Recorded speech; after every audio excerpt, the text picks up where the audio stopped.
Hi viewers, welcome to Harikatha channel. Tirumala బ్రహ్మోత్సవాలు ఎందుకు నిర్వహిస్తారు, వాటి మూల కథ, అలాగే మొదటి 4 రోజులు జరిగిన వాహనాల గురించి తెలుసుకున్నాం. ఈ వీడియోలో మనం 5వ రోజు జరిగే మోహిని అవతారం గరుడ వాహనంపై అఖిలాండ కోటి బ్రహ్మాండ నాయకుడు లక్షలాది మంది భక్తుల మధ్య వైభవంగా ఎలా ఊరేగుతారో తెలుసుకుందాం. శ్రీవారి సాలకట్ల బ్రహ్మోత్సవాలు ఘనంగా కొనసాగుతున్నాయి.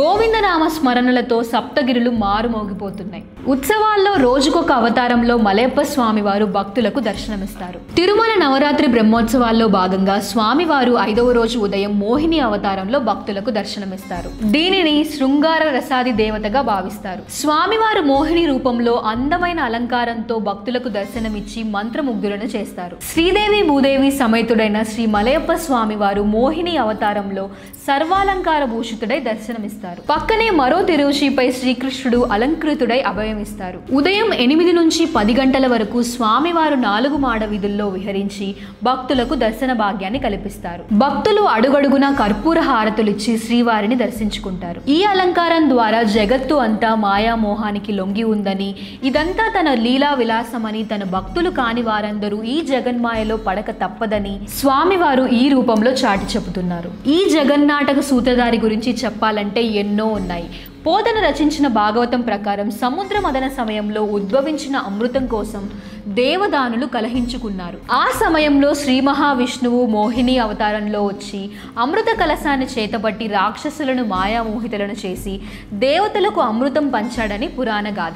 అందుకే ఈ వాహనాన్ని మనం దర్శించడం చాలా మంచిది. తిరుమల వాసుని బ్రహ్మోత్సవాల్లో రమణీయమైన ఘట్టం గరుడ సేవ. తనకు ఎంతో ఇష్టమైన గరుత్మంతుడిపై ఎక్కి తిరుమాడ వీధుల్లో ఊరేగే ఉత్సవాన్ని గరుడ వాహన సేవ అని అంటారు.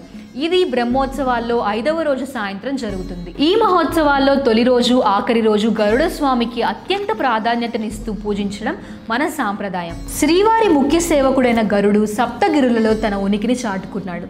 శ్రీ మహావిష్ణువు అవతారమే శ్రీ వెంకటేశ్వరుడని గుర్తు చేస్తున్నాడు. పౌర్ణమి రోజుల్లో కూడా ప్రత్యేకంగా గరుడ వాహన సేవలను నిర్వహిస్తారు.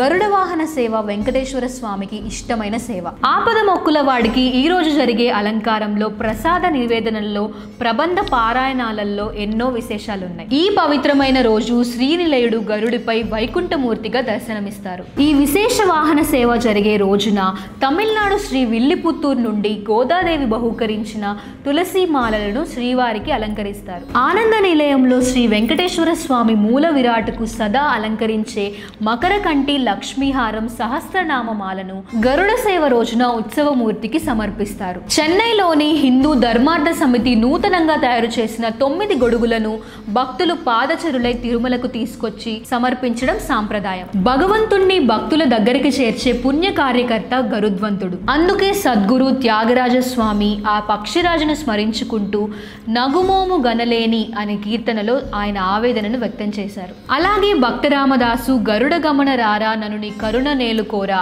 అని ఆర్తిగా ప్రార్థించారు. శ్రీనివాసుని సంకీర్తనాచార్యుడైన అన్నమయ్య కూడా బ్రహ్మోత్సవాలలో గరుడ సేవా వైభవాన్ని వివరించారు. ఈ వాహనాన్ని చూడడానికి లక్షలాది మంది భక్తులు తిరుమలకు తరలి వస్తారు. ఇది 5వ రోజు జరిగే వాహన విశేషాలు.